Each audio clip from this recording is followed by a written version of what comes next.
अस्सलाम वालेकुम dear aspirant, hope so आप सब ठीक होंगे।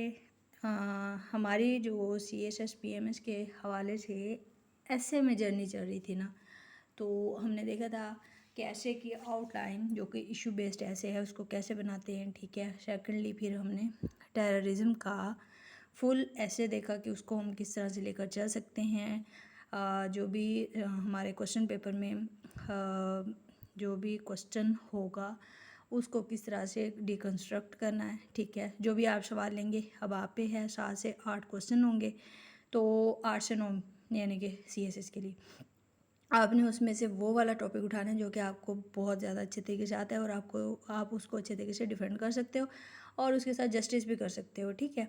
एग्जामिनर को भी सेटिस्फाई कर सकते हो। वो सवाल उठा लिया आपने, उसके ऊपर क्या किया, उसको डिकोड किया अच्छे से, उसकी डिकन्स्ट्रक्शन की, आउटलाइन बनाई जो कि हम देख चुके हैं। कौन से इशू बेस्ड ऐसे पे जो कि फर्स्ट ऐसे था हमारा, और सेकेंडली हमने टेररिज्म की आउटलाइन में देख लिया हुआ है कि किस तरह से हम एक कोई भी हमारे पास टॉपिक सेंटेंस है तो उसको हम स्टेटमेंट है, सॉरी टॉपिक स्टेटमेंट है, उसको किस तरह से डिकन्स्ट्रक्ट करना है, उसके ऊपर थीसिस स्टेटमेंट बनानी है और किस तरह से हम आउटलाइन बना सकते हैं, ठीक है। आप एक नज़र वैसे देख सकते हैं, ठीक है।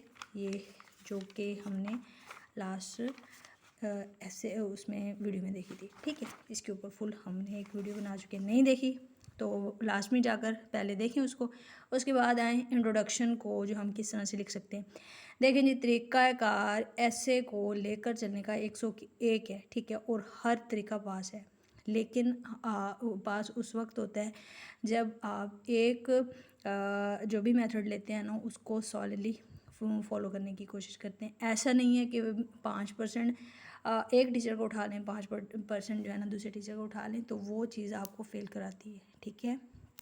जो आपकी मैच्योर अप्रोच है, हमारी जो FPSC की रिकमेंडेड जो भी गाइडेंस है, आप लास्ट में उसको सुने और उसी को फॉलो करने की कोशिश करें और जो है ना इधर उधर ना भटकें, ठीक है। हमारे जो इंग्रेडिएंट्स हैं ना आउटलाइन वाले और ऐसे को लिखने के, इंट्रोडक्शन को लिखने के, conclusion, body paragraph, transitive paragraph, जो भी चीज़ें हैं हम उनको अगर फुलफ़िल कर ले होंगे तो हमारा ऐसे कभी भी फेल नहीं हो सकता है, ठीक है। तो हम FPSC के रिकमेंडेड जो भी गाइडेंस है ना उसके मुताबिक चलेंगे, ना कि किसी और एक टीचर के, ठीक है। तो देख लिया हमने आउटलाइन, और सो आप भी देख कर आएंगे वापस, अगर नहीं देखे तो फिर भी देख कर आएंगे। अब हम देखते हैं इंट्रोडक्शन को कैसे लिखना है, ठीक है। जैसे भी स्टार्ट करना है ना, ये अब जैसे होगी हमारी outline, first page, second page, ठीक है, और ये आपका हो गया फाइनल पेज कंक्लूजन तक, ठीक है, जैसे आपको नज़र आ रहा है। अब इस कंक्लूजन के आगे आपने नेक्स्ट पेज से जो है ना ऐसे स्टार्ट करना होता है और उसकी आपने ये वाली हेडिंग नहीं देनी, इंट्रोडक्शन नहीं लिखना। और चूंकि मैंने आपको समझाना था कि ये कौन सा पार्ट है, इसलिए मैंने इसका ये वाली जो है ना समझ लें मैंने हेडिंग दे दी हुई है। आप लोगों ने उसको डायरेक्टली यहाँ से स्टार्ट करना है, ठीक है। ये थोड़ा सा ये लाइंस स्पेस जो है ना छोड़ देंगे, यहाँ से स्टार्ट लेंगे और लिखते जाएंगे और तकरीबन इसकी लेंथ बनेगी आपकी 1.5 पेज की, ठीक है। अगर आपका 2 पेज भी बन रहा है तो नो इशू, मतलब आप यहाँ तक जा सकते हैं, ठीक हो गया। तो चूँकि मैंने इधर से कुछ लाइंस छोड़ दी हुई थी तो मेरा यहाँ तक भी जा रहा है तो कोई इशू नहीं है। आपने 2 पेज से ज़्यादा एक्सीड नहीं करना, इतनी ही इसकी लिमिट्स होती है, तो आपने इसी लिमिट के अंदर रहना है, ठीक है। बाकी अब हम देखते हैं कि कैसे हमने इंट्रोडक्शन को स्टार्ट लेना है नंबर 1, और कैसे उसको कंक्लूड करना है, ठीक है। कंक्लूडिंग लाइन तक हम आप फुल अपना फोकस रखना है और देखते रहना कि किस तरह से मैं चली हूँ और किस तरह से मैंने उसको कंक्लूड किया। जेनेरिक स्टेटमेंट, सबसे पहले आपने जो स्टेटमेंट देनी है ना, यहाँ पर आपने कोशिश करना है कि क्या होनी चाहिए, जेनेरिक स्टेटमेंट होनी चाहिए जिसे आप स्टार्ट करेंगे, ठीक है। अब ये चीज़ आपको लिमिटाइज नहीं कर रही है कि भैया आपने वाकई ही जेनेरिक स्टेटमेंट लिखनी है तो पास होगा, नहीं, नो, ये वन ऑफ द वेज है। आप जेनेरिक स्टेटमेंट लिखते हैं, ठीक है, उसके बाद अपनी थीसिस स्टेटमेंट लिखते हैं। सेकेंडली आप अपने पूरा जो आउटलाइन है जिसको उसको कैसे आपने डिकोड किया है, resurgence of terrorism in Pakistan, challenges and way forward, ठीक है। मैंने अगर इसी तरीके से इसको डिकोड किया तो मैं उसका हर पार्ट को लेकर आउटलाइन बना दी, हेडिंग और सब हेडिंग्स। तो मैंने क्या किया, मैंने अपनी जो भी मेरी आउटलाइन ये इंट्रोडक्शन है, इंट्रोडक्शन में मैंने हर पार्ट को क्या किया लिखा है कि मैं एग्जामिनर को बता रही हूँ मैंने आगे बॉडी पैराग्राफ्स में इन इन चीज़ों को लेकर चलना है, ठीक है। तो पहली मेरी बात होगी जेनेरिक स्टेटमेंट, जो कि 1 से 2 लाइन्स भी हो सकती हैं, 2 से 3 लाइन्स भी हो सकती हैं, वो अब डिपेंड ऑन द स्टूडेंट कि वो स्टूडेंट उसको कैसे लेकर चल रहा है, ठीक है। अब मैंने क्या किया, मैंने उसको 1 लाइन के अंदर या 2 लाइन्स के अंदर अपनी बात पूरी करने कर दी है। और ये जेनेरिक स्टेटमेंट ऐसी होती है जो कि आपके टॉपिक से रेलिवेंट है, जो कि क्या कर रही होती है, आपको अपने यूँ समझ लें कि स्टार्ट ले रहे हैं और अपने टॉपिक की तरफ जा रहे हैं या अपने थीसिस स्टेटमेंट की तरफ जा रहे हैं। तो आपने कोशिश करनी है कि 1-2 लाइन्स ऐसी हों जो कि एज़ वेल एज़ आपका स्टार्ट भी अच्छा से लें, ठीक है, कैची होनी चाहिए। और क्या करें, जो आपका थीसिस स्टेटमेंट है उसके साथ उसको कनेक्ट भी कर दे। चलें जी, देखें, the short history of Pakistan witnesses multiple waves of terrorism in different times which always left far reaching impacts across the country. ठीक हो गया। अब मैंने इसको लिख दिया है, किससे रेलिवेंट है, टेररिज्म से रेलिवेंट है, और मैंने स्पेसिफिकली इसको पाकिस्तान के साथ भी कनेक्ट कर दिया है। आपने इसको किसी और तरीके से लिखा है, पहली लाइन कैची है और उसको जोड़ा है बहुत अच्छे तरीके से टेररिज्म के साथ पाकिस्तान में, तो आपको वेल एंड गुड, मतलब ये नहीं है कि आप जो है ना डेविएट करिए, नो वे। अगर अच्छे से उसको लिंक कर दिया तो आप ऑन द राइट ट्रैक है।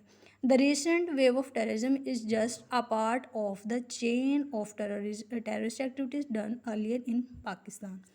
द ऑन गोइंग डेवलपमेंट्स, अब यहाँ तक हो गया मेरा जेनेरिक सेंटेंसेस, ठीक है। नेक्स्ट देखें, द ऑन गोइंग डेवलपमेंट्स। अब ये कौन सा पार्ट है, ये हमारा थीसिस स्टेटमेंट वाला पार्ट है, जो कि हमने इंट्रोडक्शन आउटलाइन के अंदर यहाँ पर एक्सप्लेन कर दिया हुआ था। सेम टू सेम लिखना है, इसको थोड़ा सा रिफ्रेश करके लिखना है, ये अब आपकी मर्ज़ी है, up to you. Same to same लिखेंगे और रिफ्रेश करके लिखेंगे, कोई इशू नहीं है। The ongoing developments across Pakistan reflect the recent spate of terrorism due to multiple causes.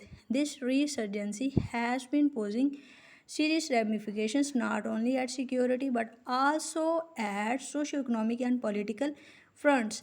Therefore, concerted efforts are directly needed to tackle this menace. ठीक हो गया। Multiple factors. अब देखिए, यहाँ तक मेरी थीसिस स्टेटमेंट समझ लें एंड हो चुकी है।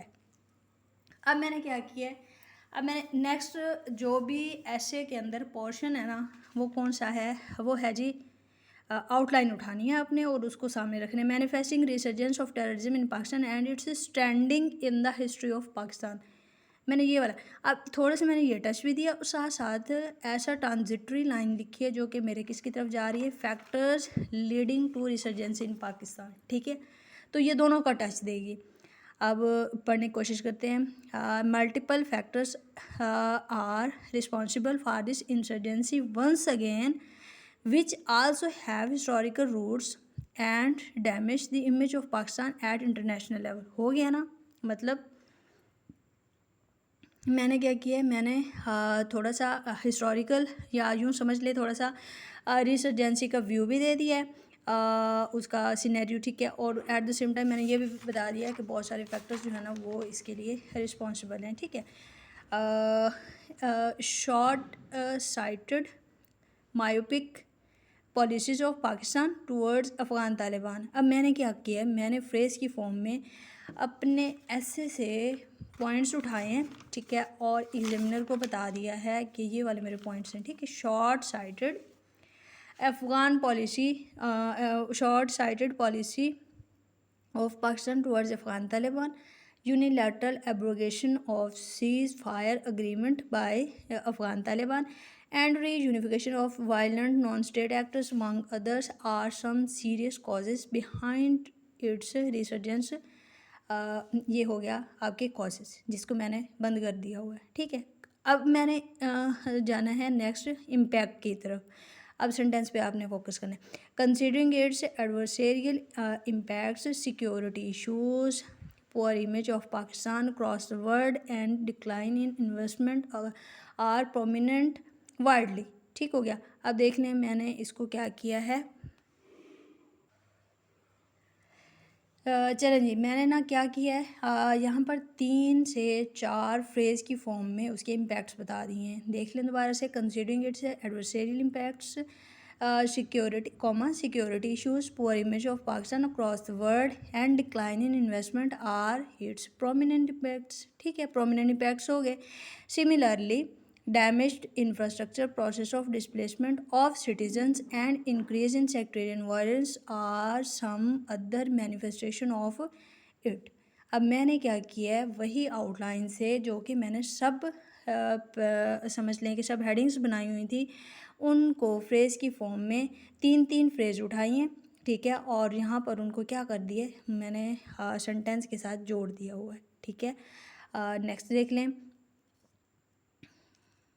हाउएवर, अब मैं जा रही हूँ सॉल्यूशन की तरफ। However where there are hurdles, जहाँ पर भी हर्डल्स हैं there are some silver linings, वहाँ पर सिल्वर लाइनिंग्स भी होती है। या मैंने क्या यूज़ किया है, मैंने यहाँ पर ट्रांजिटरी लाइन यूज़ की है जो कि सॉल्यूशन की तरफ लेकर जा रहे हैं। This means can be controlled by revamping national action plan, sponsoring community policing and spending more over human development, full stop. These concerted efforts, if taken in letter and spirit, could help addressing issues related to terrorism.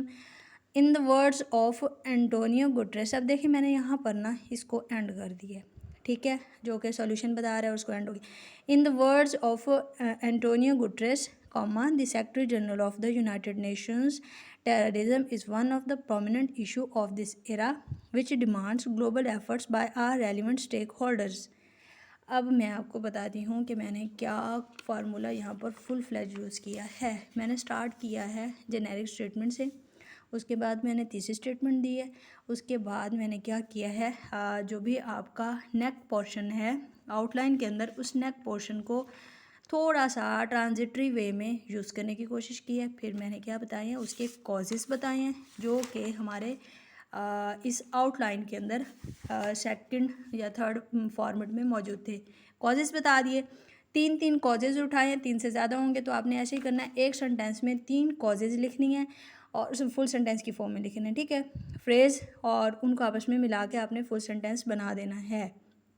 फिर आपने आगे चलना है किसकी तरफ, अपने impacts की तरफ। इम्पैक्ट्स के लिए आपने कोई अच्छी सी ट्रांजिटरी लाइन बनानी है जो कि शो करी हो कि आप कॉजेज से किसकी तरफ जा रहे हैं, इम्पैक्ट्स की तरफ जा रहे हैं। अब इम्पैक्ट्स की आपने लाइन वो भी जो भी हैं इम्पैक्ट्स को भी आपने सेम फॉर्मेट के साथ चलना है। 3 सब हेडिंग्स उठानी है फ्रेज़ की फॉर्म में, कहाँ से, अपनी आउटलाइन से, और उनका एक सेंटेंस बनाकर आपने लिख देना है। और नेक्स्ट जो 3 होंगी ना उसको भी वैसे ही उठाएंगे आप। ठीक है, और उसकी क्या बनाएंगे, एक सेंटेंस बनाएंगे और उसको किसी भी कनेक्टर के साथ कनेक्ट करके आगे लिख देंगे। ठीक हो गया। फिर आप जाएंगे वे फॉरवर्ड की तरफ। वे फॉरवर्ड जाते हुए फिर आपने कोई ट्रांजिटरी लाइन यूज़ करनी है जो कि जैसे कि मैंने यहाँ पर सिल्वर लाइनिंग वाली बात की हुई है। उसके बाद मैंने क्या किया है, मैंने उसका वे फॉरवर्ड दे दिया हुआ है और इसमें भी मैंने पैरेललिज्म का ख्याल रखा है। देखें, revamping national action plan, sponsoring community policing, spending more over human development, this and that, ये करके मैंने जो है ना अपना वे फॉरवर्ड दे दिया। अच्छा, इन द एंड मैंने क्या किया है, मैंने इसको एक रेफरेंस पे जो है ना एंड करने की कोशिश की है। रेफरेंस किसका दिया, जो कि एक वैलिड है। कौन है, एंटोनियो गुटरेस, जो कि आप सारे जानते हैं secretary general of the united nation है कि terrorism is one of the prominent issues of this era which demands global efforts by our relevant stakeholders, जो कि रेलिवेंट भी हो गया है और मैंने उसको एक समझ लें इसके ऊपर रेफरेंस के ऊपर या कोटेशन के ऊपर या स्टेटमेंट के ऊपर जो है ना एंड भी कर दिया और मेरा एक वैलिड फॉर्म में ये इंट्रोडक्शन हो गया। ठीक हो गया, होप्स हो गया आपको समझ आ गई। नहीं भी समझ आई ना, इसको दोबारा से देखिए इस वीडियो को, कोई रॉकेट साइंस नहीं है। आपने आउटलाइन को ही यहाँ पर डिस्क्राइब करना है और डिस्क्राइब करने का तरीका क्या है, आपने सिंपल या जेनेरिक स्टेटमेंट लिखनी है नंबर 1 और उसको फिर आहिस्ता आहिस्ता लेकर आना है किसकी तरफ, अपने तीसरे स्टेटमेंट की तरफ। सेकंड नंबर पे आपने तीसरे स्टेटमेंट लिखना है, फिर आपने नेक पोर्शन लिखना है, ट्रांजिटरी लाइन लिखनी है, कॉजेज़ लिखने हैं, इम्पैक्ट्स लिखने हैं, सॉल्यूशन लिखना है। और इन सारों में कॉजेज़ की तरफ से इम्पैक्ट की तरफ जा रहे हैं तो आपका क्या होना चाहिए, ट्रांजिटरी लाइन होनी चाहिए। इसी तरीके से जब आप इम्पैक्ट से सॉल्यूशन की तरफ जाएंगे तो आपकी ट्रांजिटरी लाइन मौजूद होनी चाहिए।